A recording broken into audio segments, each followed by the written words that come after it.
I'm Mcalister, I'm a surveyor. I studied engineering at Uni of New South Wales in surveying and spatial information systems. Since finishing uni, I've worked for quite a few different varied and interesting companies. I've worked for Department of Lands in New South Wales as a geodetic surveyor, so basically I got to travel all over the countryside, digging up old survey marks and playing with GPS all day long. That was pretty good. After that I taught at TAFE. One of the opportunities I've been offered in my role is to be part of the International Federation of Surveyors Young Surveyors group. So every year I get to travel overseas.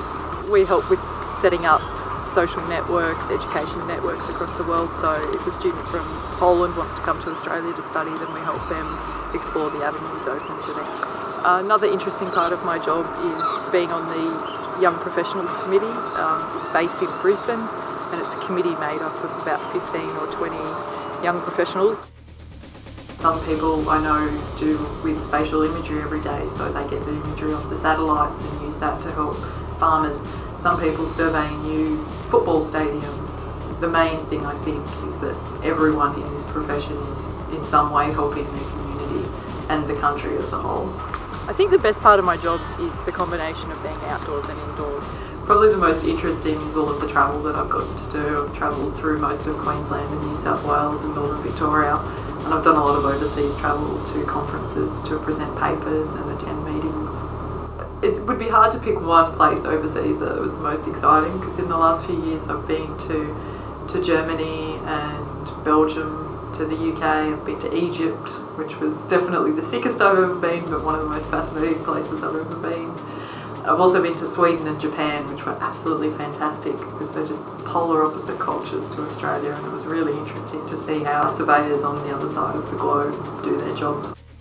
We do a multitude of things that range from collection of new assets that have been built for the council and the public, to maintaining existing assets. We also do things like erosion mapping of the beaches when we have heavy storms. One of the other important things we do in the mapping program here at council is disaster management mapping. So we map all of the important things that might occur during a disaster, so medical centres, hospitals, fire stations, police stations. We're using some pretty interesting technology now to do with databases and IT systems. It's fairly cutting edge. One of the things I like about my job is the difference that it makes to not only the local community but the state and also the country as a whole. Spatial information basically underpins the whole business of government, from the boundaries of your house to where new freeways are going to the locations of new hospital. That's all done by people who are spatial scientists. What we're looking at here is what we call a geographic information system. So this is a piece of software that can manage all sorts of spatial information.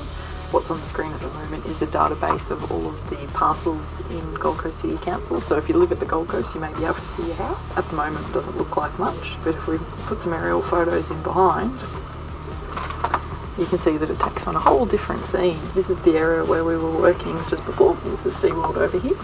So we can zoom right in and take a look at the area where we were working. And we can see, simply just looking here, that the beach has decreased a lot in the last storm. I'd suggest if anyone was looking a career in the spatial sciences that they first have a love of the outdoors.